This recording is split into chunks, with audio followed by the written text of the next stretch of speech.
Un lord para una solterona. Saga Solteronas 7 por Olympia Russell. Capítulo 20. Esta va a ser tu habitación.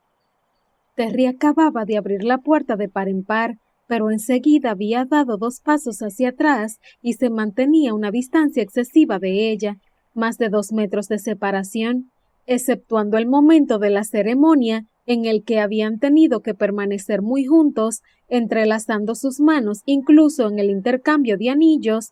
Todo el tiempo que habían pasado juntos desde que habían decidido casarse había sido a distancia. Una distancia que Terry se había empeñado en marcar constantemente. Cuando ella se había acercado por algún motivo, él había dado siempre 2 pasos hacia cualquier dirección para alejarse de ella. Nunca habían estado tan separados estando en el mismo lugar. Estaba claro que la decisión de casarse había roto algo en su relación, o si no roto, sí cambiado, significativamente. En aquel momento acababan de llegar directamente desde la iglesia al palacio de Harry, al palacio de ambos, porque ella acababa de convertirse en la duquesa de Greymont. Nada más entrar en el palacio, Terry la había llevado a la que iba a ser su habitación, que era la antigua habitación de su madre y se comunicaba por una puerta interior con la que ocupaba él. Jane conocía aquella habitación de sobra, había estado en ella innumerables veces con Terry. Al contrario que el resto de la casa, que había parecido empaparse de la tristeza que emanaba del anterior duque viudo.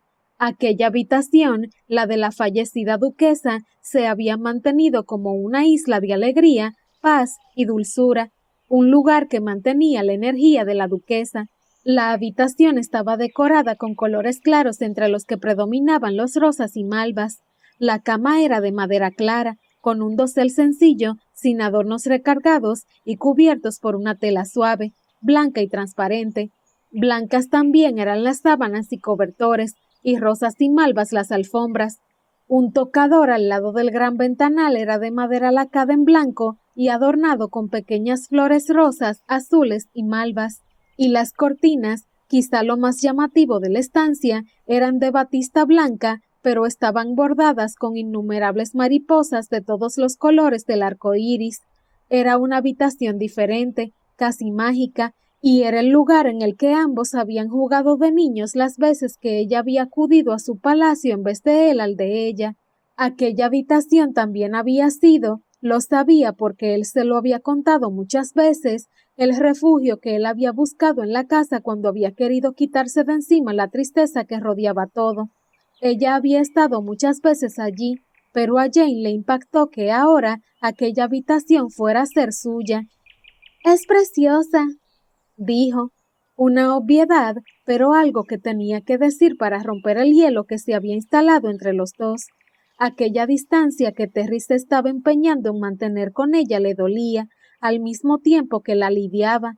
Le dolía porque nunca habían estado tan separados como desde el momento en que habían decidido casarse, una separación que estaba aumentando a medida que el matrimonio se estaba haciendo efectivo, pero también le aliviaba porque estaba viviendo un terremoto interno y la cercanía de Terry le estaba produciendo sensaciones nuevas y muy perturbadoras, sensaciones que no podía controlar, así que, de alguna manera, aquella distancia era su tortura y su alivio al mismo tiempo, y parecía que a Terry le estaba ocurriendo lo mismo. «Bien, te dejo tranquila para que te vayas acostumbrando a tu nueva habitación. Nos vemos mañana en el desayuno. Lo suelo tomar a las 9, excepto cuando tengo sesión del Parlamento que lo tomo a las 8.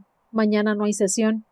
Había soltado todo con su voz de siempre, pero sonando de manera muy diferente, de manera monótona y fría, casi como si fuera un criado dándole una información anodina.